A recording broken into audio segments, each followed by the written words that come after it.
হামিদাম মুসাল্লিয়ান আম্মা বাদ।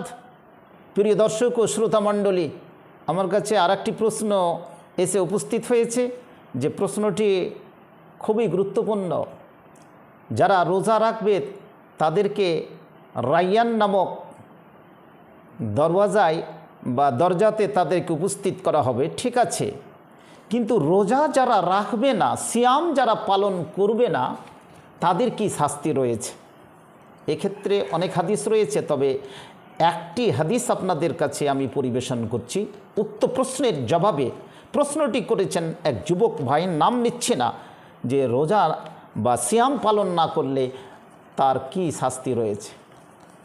একজন প্রখ্যাত সাহাবী হযরত আবু উমামা বাহিলি রাদিয়াল্লাহু তাআলা আন একটি হাদিস বর্ণনা করছেন।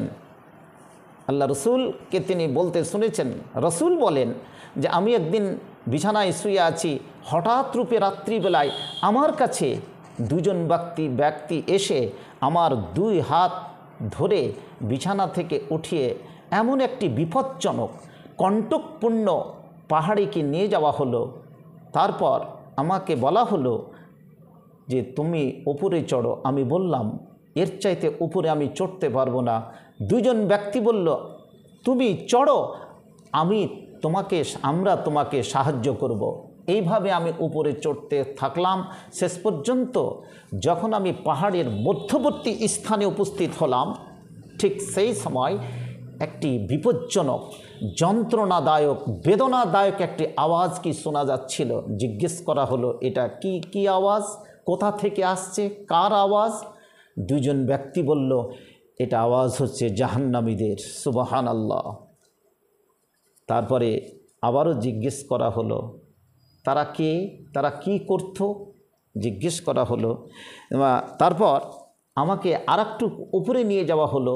সেখানে করে গিয়ে দেখছি যে কিছু ব্যক্তি যাদের মুখ নিচে, পা উপরে করে তাদেরকে, যেমন কসাইরা বকরি, ছাগল, ভেড়াকে এভাবে জবা করার পরে উপর নিচ করে লটকে দেয়, ঠিক সেইভাবে কিছু মানুষকে মুখটা নিচে এবং পা দুটো উপরে করে কি লটকানো আছে। জিজ্ঞেস করা হলো এরা কারা? তারাই কি যারা অবৈধ রূপে কি ইফতার করত, অর্থাৎ রোজা বা সিয়াম ফরজ হওয়া সত্ত্বেও তারা সে সিয়াম পালন করেনি বা তারা সিয়ামকে রাখত না। প্রিয় ভাইরা আমার, আজকে এই হাদিসটির প্রমাণ হিসাবে দেওয়া যেতে পারে, আপনাদের সম্মুখে পরিবেশন করা যেতে পারে। হাদিসের মারজা বা সূত্র হচ্ছে যে ইবনে হিব্বানকে হাদিসটি বর্ণনা করেছেন। প্রিয় ভাই সকল, প্রিয় শ্রোতা ও দর্শক মণ্ডলী, তাহলে সিয়াম বা রোজা না রাখলে কি ভয়ঙ্কর আমাদের কি শাস্তি রয়েছে পরজগতে। আল্লাহ যেন আমাদেরকে রোজা রাখার বা সিয়াম পালন করার তৌফিক দান করে। আল্লাহু আলাম।